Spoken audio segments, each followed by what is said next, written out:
Good morning, Knicks Nation. Happy Monday. I hope you had a safe weekend. I hope everyone is healthy and safe in Knicks Nation. And I hope that your needs are all being met today. And also special blessing upon those in the healthcare field who are helping those who are sick and tending to their needs and risking their own lives to do that. Double blessing upon you. And so, good morning. Happy Monday. Today is Monday, of course, December 14th. We are 10 days away from the season opener, against Indiana in Indiana. The Knicks had 2 basketball games this past weekend against the Detroit Pistons.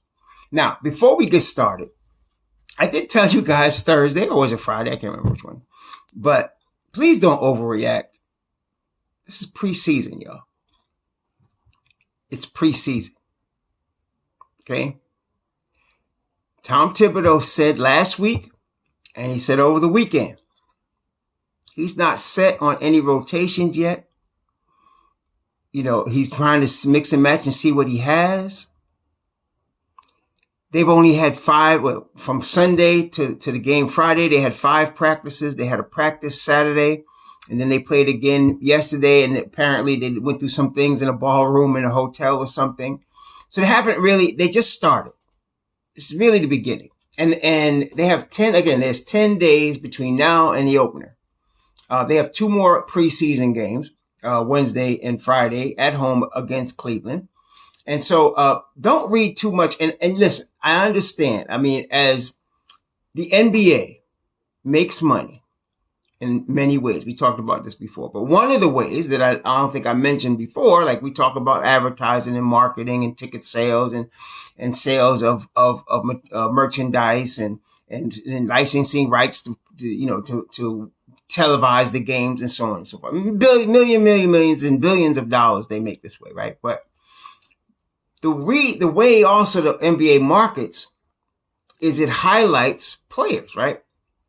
So like you have a LeBron James and he's highlighted as a star, right? And so that's his star. They send that all over the earth and it causes people to want to watch NBA basketball because of him. Or you get a guy that's of Asian descent like a Jeremy Lin, and he has, this is years ago, but he has, Linsanity for a week or so. And then the whole world, the Asian world where there's, literally billions of people are tuned in, and that makes money because it's a star-driven league. In that regard, it's a star-driven league. But we have to understand, basketball is a team game. Okay, yes, it's a star-driven league. And yes, it's good to have stars on the team. Look, I mean, you could argue, some people argue whether LeBron James is the greatest player of our generation or not. I don't want to argue that. I don't even want to talk about that. People get all hyped because it's a star-driven league and they get all emotional about stuff like that. But I think we could all agree he's a top 5 player since he's come in the league 18 years ago.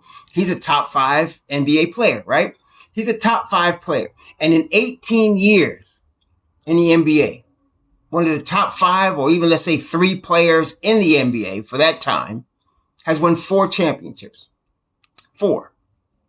That means 14 times he has not won a championship. He's lost because it's hard to win in the NBA. Okay. It's hard to win. And even if, he's had, when he was on Miami, him, Chris Bosh and Dwayne Wade at that time were definitely top 10 players. And they lost. They won 2 championships, but they lost a couple times as well. So because why? What are my point? Because better teams beat them. Okay. Better teams. Dallas Mavericks, San Antonio Spurs, better teams because it's a team game. Better teams beat them. Okay. And so what we tend to do as fans, and I understand it, again, I'm not trying to break on anybody, but we tend to look for the stars, and whoever has the stars are going to win. And that's how it goes.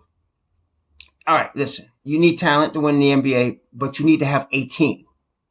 You need to have a team that can play cohesively. A team that can play basketball the right way at a high level. Okay? That's what you need. So right now, the New York Knicks are building a team.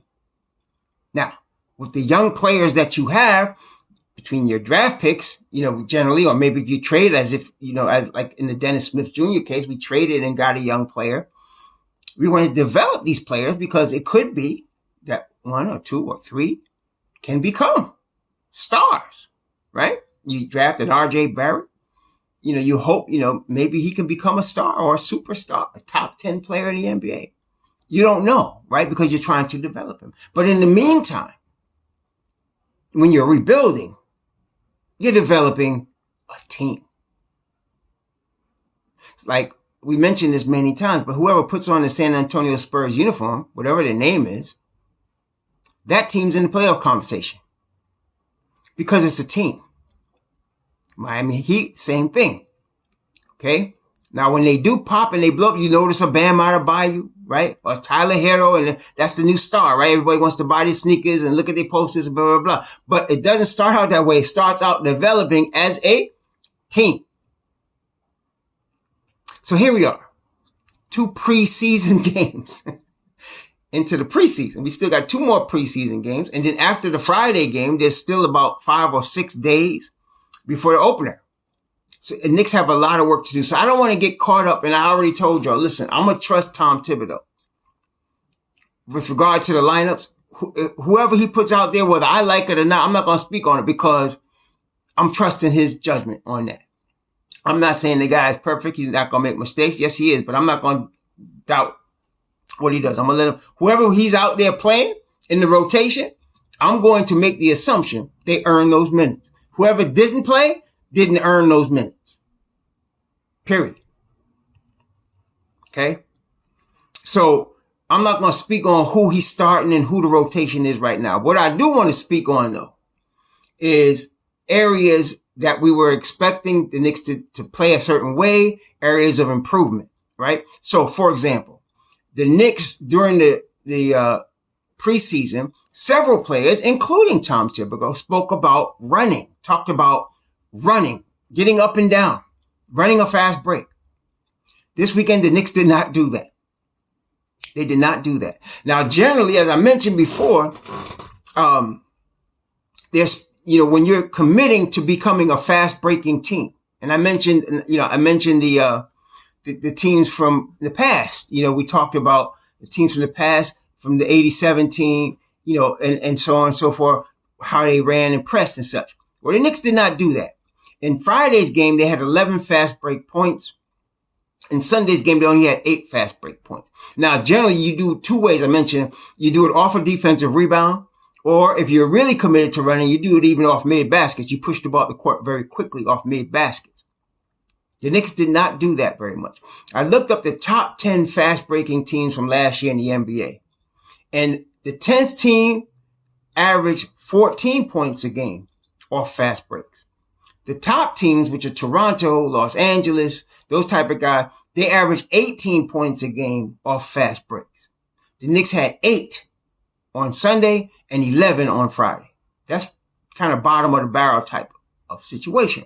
So we have to figure if they're going to commit to running, they're going to have to work on that. That's why you have the preseason. Okay. They only had, again, 5 days of practice. If they had a month of practice that they would normally get, when in a normal season, starting in September, I think they'd be further along. I want to tell you all this. It's going to take them the preseason, and Thibodeau said this, it's going to take them the preseason, and I'm going to say maybe a week, maybe 2 weeks into the season before you begin to see the things that Thibodeau and the Knicks really want to do. It's going to take a minute. So be patient. I don't know. I'm talking to the wall with that because Knicks Nation can't be patient. But I'm trying to tell you, be patient because it's going to take that time for everything. Okay? So they didn't run. They said they're going to run. Number 2, between the 2 games, y'all, 46 turnovers. 46 turnovers. And I was very happy in the post-game conference from last night that Thibodeau mentioned it. And even just as importantly, R.J. Barrett mentioned it. You cannot win in the NBA committing 23 turnovers a game. You cannot win. That's the recipe for 22.5 wins, y'all. That's the recipe for that. And I already told you I'm looking at 31. Okay? That's a recipe for 22.5 wins right there. You cannot commit 24 turnovers in one game and 22 in another, and expect to win on a consistent basis in the NBA. I'm surprised the games were even close with that many turnovers. Okay. Now, and the half of the turnovers came from three guys. RJ, Julius, and Alfred. Now, look, RJ is going to get better. We're going to talk more about him in a minute. Alfred is a good ball handler, period. But Julius Randle, I don't know what they're going to do. He had 5 turnovers last night's game. We're going to talk more about him too, but I don't know what they're going to do because he's a turnover. He's always been that way. He's a turnover machine. Okay. So they got to take care of the basketball. There is no question. And I'm very confident that they're going to be in practice today talking about that and practicing that before the next game. I'm expecting this. I'm expecting less than 23 turnovers against Cleveland. Okay, that's what I'm saying. I'm expecting less than 20. I don't want to mess up. I think they're going to improve that because we got to get it down. We got to get them turnovers under 10 in that 10 range. 23, that's not going to cut it. So we got to get the turnovers down. All right. And as far as the fast break, what I liked about, generally you need rebounds, and they out-rebounded the Pistons in both games. They out-rebounded them. On the defensive glass, on the win on Friday, they had 41 defensive rebounds, and yesterday had 35. It was even 35 apiece, but those are enough defensive rebounds to create opportunities to run. So I don't like the fact that they didn't get out on the fast break some more. They got to get out on the break. They got to take those defensive opportunities and run. Now, speaking of the defense, that is good. They didn't press. I thought there would be more pressure. I thought there would come more pressure. Maybe they will later, but they didn't. But they played very good half-court defense. Excellent. For the Knicks, we ain't seen half-court defense like that in a minute now. Okay? Now, if you look at the 2 games combined, I'm rounding up because I don't want 0.5 or whatever. So I'm going to round up for the sake of simplicity here.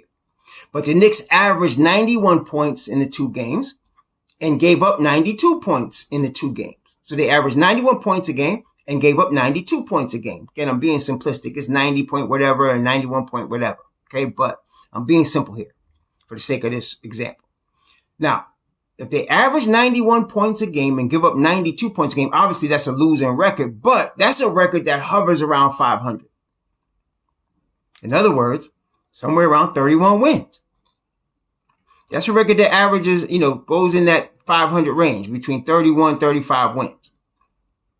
And that's really good defense. Now, the problem, of course, is they scored 90 points. They averaged 91 points a game. So they scored 90 Friday. They scored 90 or 91 or whatever yesterday. So, okay, so they got to get some more offense. But the defense was really good. And that's with some very glaring weaknesses. Okay, Sekou Doumbouya is 19 years old. He's going to be 20 in a couple of weeks, okay? He's got talent. That boy is going to be really good. Sekou Doumbouya from France. He's from Africa, but through France, right? I think he's from Cameroon, some French-speaking country or whatever. But he's going to be really good. Well, he's still 19 though, and he scored 23 last night. And I want y'all to do this. Go back and look. Just do a search in YouTube on Sekou Doumbouya versus the Knicks in preseason. Most of his points came on Julius Randle. And I'm saying that because I am sure that today in today's film session, they're going to point that out to Mr. Randle today. It was lack of IQ on the defensive end. See, one of the baskets, or one or two of Doumbouya's baskets came on Obi, because his lack of IQ on the defensive end. This is with Obi's situation, what happened? The ball's on the strong side, Obi's on the weak side of the court, okay? Obi's on the baseline, the weak side of the court. He's shading Doumbouya, who's standing in the corner on the weak side. Obi steps like a step or two up toward the foul line as the ball is being swung toward his side. Doumbouya runs the baseline. Obi's not paying attention to him now. He's looking at the ball. That's called ball watching. He's looking at the ball. He don't see his man. And Doumbouya runs the baseline. He's wide open for a dunk. Now, Obi Toppin's a rookie. right? And so even though he's an older rookie, he's still a rookie, and he's got to learn these things. Okay, so that's okay. Julius Randle's in his 7th year. That happened to him like 3 times. He's ball watching, he's stepping up on the ball, but he's not seeing his man, and his man runs behind him, layup. Or he's too far in the paint to cover a guy that's on the 3-point line in the corner, and then when the ball's, and they see the offense, this is the NBA, baby, they see it immediately, they swing the ball to Dumboya, oh, he has all the time in the world, splash, 3-point. And I'm saying to y'all, we played good defense even with that. Even with that. Okay? So what am I saying? That was 5 practices and 2 preseason games. I'm very encouraged because I'm expecting the defense to get much sharper by the opener. Between now and the opener, I'm expecting the defense to get much sharper. Okay? Much sharper. So that's what I'm hoping. That's what I'm expecting because of what we saw last weekend as a defensive unit. And if they could do that, if the Knicks can go into this season, y'all, and hold people to 90 points a game, that's a top 10 defense in the NBA. That's a top 10 defense. Now everything, there's some relative things, like everybody was sloppy because it was the first game in 9 months for everybody, right? So that's why it was a little sloppy. Both games were a little sloppy. And the sloppiness was revealed in a couple of areas. People are concerned with the 3-point shooting. It's a rhythm thing. Y'all need to understand, Detroit didn't shoot great from 3 either. They didn't. And so it's a rhythm thing. And so I think they'll get better at that. What I can't accept, and I don't believe Thibodeau is going to accept, you cannot be shooting 65% from the line and expect to win basketball games in the NBA. You can't be doing that as a team. Now I got to give RJ props. 4 or 5 from the line last night. He improved from Friday. He really has worked on his shot. He really does look good offensively. But see, we're expecting that from RJ. RJ, this year, he's the number 1 option. RJ is the number 1 option this year. Okay? And that's part of the problem because Mr. Randle seems to think he's still the number 1 option. He's going to have to learn. RJ is the number 1 option. Okay? And the more he gets this, RJ is a scorer. He's not a shooter. He's a scorer. The difference between a shooter and a scorer, let me give you some stark difference. A scorer, for example, will score multiple kinds of ways. He'll find a way. He's going to get his points one way or the other. A shooter is just that. Like somebody can spot up and hit his jump shot like Davis Bertans. That's a shooter. Okay, that's a shooter right there. Like, what you call it? James Harden or Russell Westbrook or Paul George. These are scorers. They're going to get their points. Okay? Kawhi Leonard, they're going to get their points. You're not going to stop them from getting their 25. They're going to get it. You might stop their jump shot, then they'll get it another way. They're going to get their points. That's a score. RJ's a scorer. Okay? So he's going to get his points. As long as he took 17 shots yesterday, which is a nice number. I want to see that number continue. That's a nice number.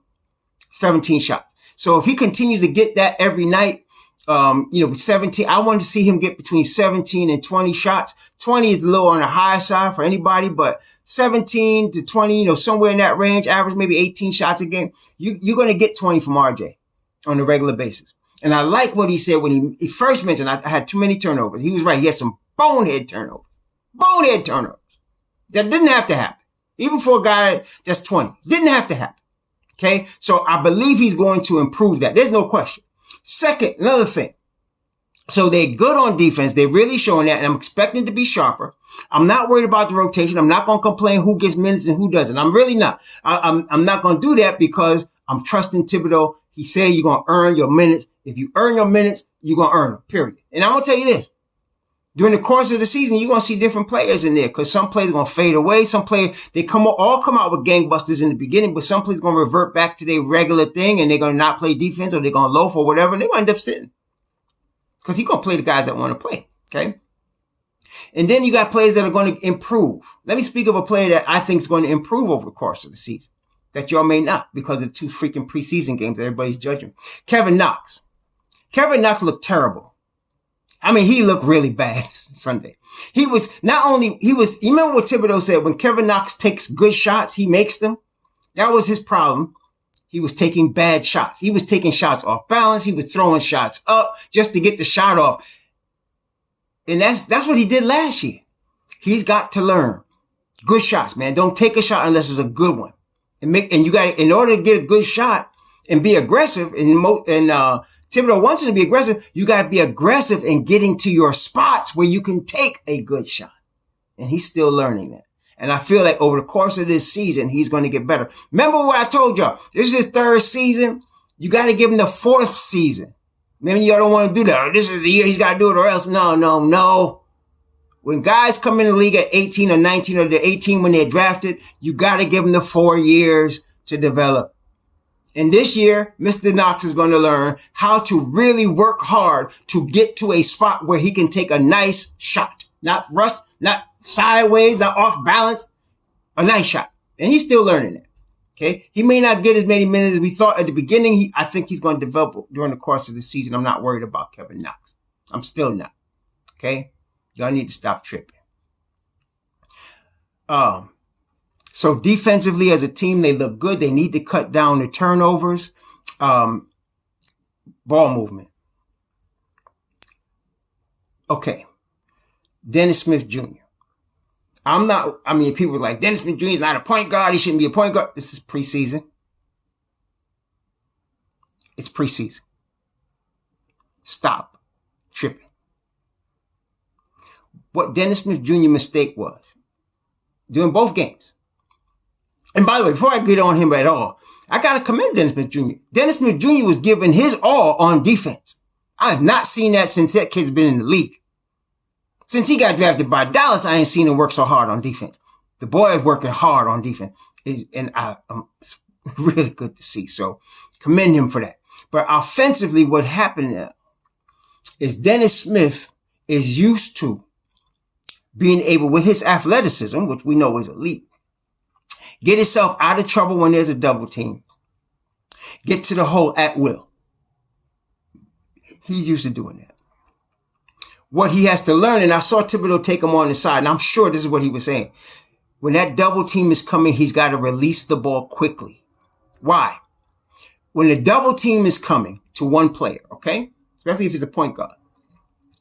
That means there's only 3 guys guarding 4 guys. Okay, so it's 5-on-5. When somebody's double teaming you, that means there's 3 guys left on 4 guys. So as quickly as you can get rid of the basketball and move it to that second person who moves it to another person and maybe create a hockey assist, you will, discourage them from double teaming you. LeBron is a master at this. So of course, Dennis Smith is not LeBron, but I'm using him as the exemplary example. When LeBron gets double teamed, he picks a team apart because he knows it's 4-on-3 and he makes sure that his team takes advantage of that. Okay. He will whip a pass and he will demand of his teammates that they get that next pass. Okay. That's what we got to learn. Julius Randle's another guy, which is why he had the turnovers. See, RJ threw some dumb bonehead passes. That's why he got, at least of his turnovers, I say 3 of them was just stupid passes that he didn't have to throw. And he knows that. And I believe he's going to correct that. No problem. But with Julius, there were passes he should make. Like, for example, he would get double teamed and he was trying to make the pass, but it was slow. It was lazy. He wasn't looking fast enough. Or then he decided to force up a shot and it was all over. See, you got to make that pass quickly and get it to the open man. And then the open man gets it to the next open man. And now you have an open shot, a high percentage shot somewhere.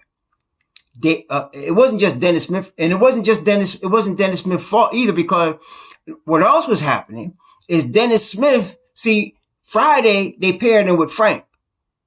Frank is high IQ. So when they would double team him on Friday, Frank would get to the angle to get the ball from Dennis Smith and then swing it to somebody else. They didn't pair him with Frank yesterday. I forgot who he was paired with, but he was sitting up there getting hung up in the double team, looking for somebody, and nobody was moving to cut to the ball to get the angle so that he could get rid of the basketball. Now, his fault was a little bit, he hesitated a little too much. Like, he felt like he could back up and dribble, or he could do something, and that messed him up. I think Dennis Smith is going to learn. In fact, I know he's going to learn from that. He's going to learn from that. So that's all good. But we got to do a better job at ball movement. That's ball movement right there. When they double team you, that's the opportunity for you to get a basket.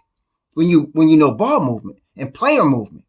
Okay. And one other thing I didn't see, which I was disappointed.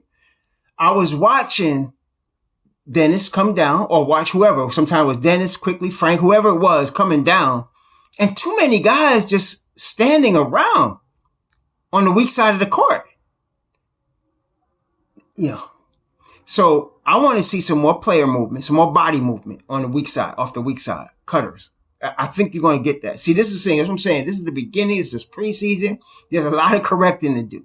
So they gotta have better awareness on the defensive end to bring the defense really to the elite level I believe they're going to be. They have to have much better ball movement than they show. Much better ball movement. They got to take care of the basketball. Which is kind of goes with the ball movement situation, because the turnovers are created because you're not moving. You're not moving. You're not only throwing bonehead passes, but sometimes you're just not moving, not cutting to the open spot to give the passer an angle to get you the ball. Okay, so there's that.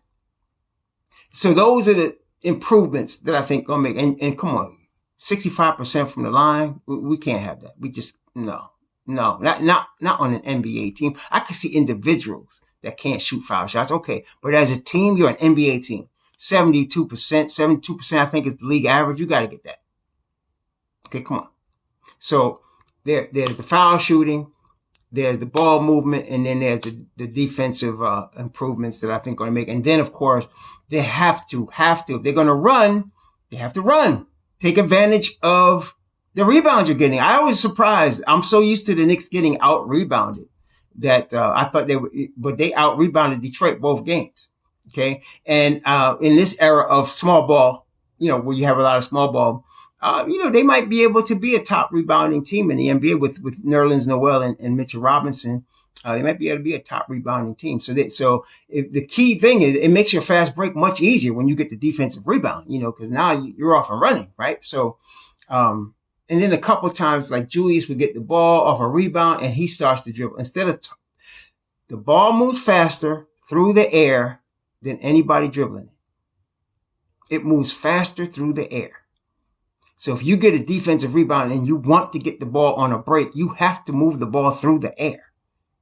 Julius's first reaction is to try to dribble. Okay. And I'm mentioning him a lot because he's still the centerpiece of the offense, it appears.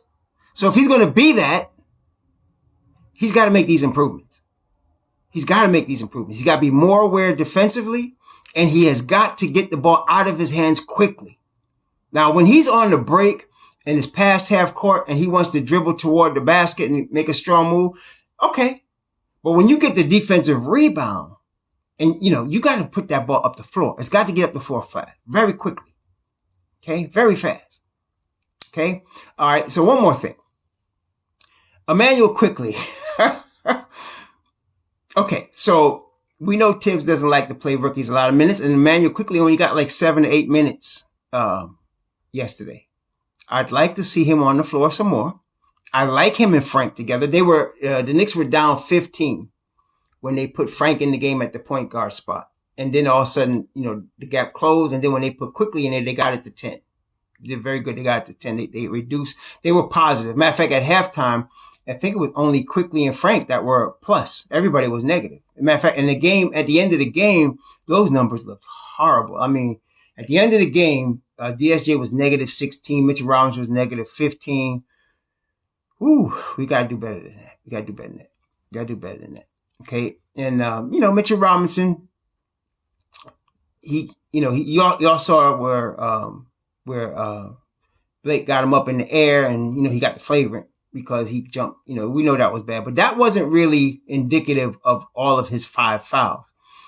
2 of his fouls, at least 2 that I saw, were as a result of him having to help after Randall got beat or Obi got beat off the dribble. And then he steps up to help and then he commits the foul. Okay. There was one time when Demboya had, Randall at the top of the key and just went right by him. Just like he was just standing still, like his feet were in cement. I mean, come on, you cannot do that. That drives me crazy. And I'm not even an NBA coach. I can imagine what it's doing to Thibodeau. So they're going to have to work on that stuff because 2 of his fouls were because of that. Like he had to come over from the weak side to help our man that got beat, because his man not only got beat, but wasn't getting back. And then he commits a foul. That's not Mitch's fault. Okay, so those type of fouls, like the highlighted ones, you're going to see everyone's going to say, oh, he needs to stay on his feet. Yes, he does need to stay on his feet. But he should have only had 3 fouls, not 5, because he was trying to help out people who wasn't playing defense. Okay. Nerlens Noel was great. I loved the way he played defense too. Great, because he's a vet, right? So, like I said, I'm very happy at our 5 spot defensively. Going forward, it's going to be a force. I like it. We're going to be really good because the 5 spot, when you have a good defensive anchor, that's what he is, then an anchor of the defense. Okay. And then the perimeter D, Frank was really good to perimeter defense. He fouled out in 11 minutes, but part of that was because he didn't come in the game till it was like 7 minutes gone, 6 minutes something in the third quarter. After he came in the first quarter, it was like really inconsistent, but I expect that to change once Thibodeau gets his comfortable rotation. Everybody will get their regular minutes and know what time they're coming in and be able to handle. But Frank's perimeter D was good again, and it's always going to be good. That's what he does. And I like him and Quickly together. And him and DSJ was good together as well. So I think we're going to see, this is going to evolve over time. Okay. Let's let the Knicks get, another week of practices, right? Don't go too crazy this coming 2 games against Cleveland. I'm trying to tell you, if we can cut the turnovers down, okay? If we can improve defensively on the IQ and the ball moves a little bit better, these are the improvements we should be looking for. If they do those things, the outcomes should be positive, but if not, we just want to see an improvement. Let's see them get the daggone turnovers under 20, daggone. Just let's do that, at least for the first Cleveland game. So, but in a week of practices with Thibodeau, you'll get a better idea as far as those improvements. This week, I at first thought he would have his rotation set by this coming Wednesday, but he already said last week it wouldn't happen by this coming Wednesday. And he's right. I can understand why, because there's a lot of work to do. But 10 days in NBA life is plenty of time to get these things done. Okay. So, I'm looking for improvements Wednesday and Friday, and then they got about 5 days of practice before they start with the opener. And I'm looking for them to be a lot more sharper for the opener at Indiana, a lot sharper. Okay. So don't fret, Knicks Nation. Don't get too caught up in good or bad performances from a preseason game. Your team is going to be all right. They just need work, and they're going to do it. Very confident in that. So we'll see what happens, but this is put up a shut up time. Oh, one more thing. The reason the veterans started Friday and Sunday, to me, is the young guys have not been able to take their place to win the minutes. It's not that Thibodeau just favors vets. Remember, you got to take the spot from these journeymen. If you ain't taking a spot, then you just ain't taking it. Okay, so we're going to see what happens. They got to take the spot. Okay, they're being challenged. They got to meet the challenge or sit. Shalom.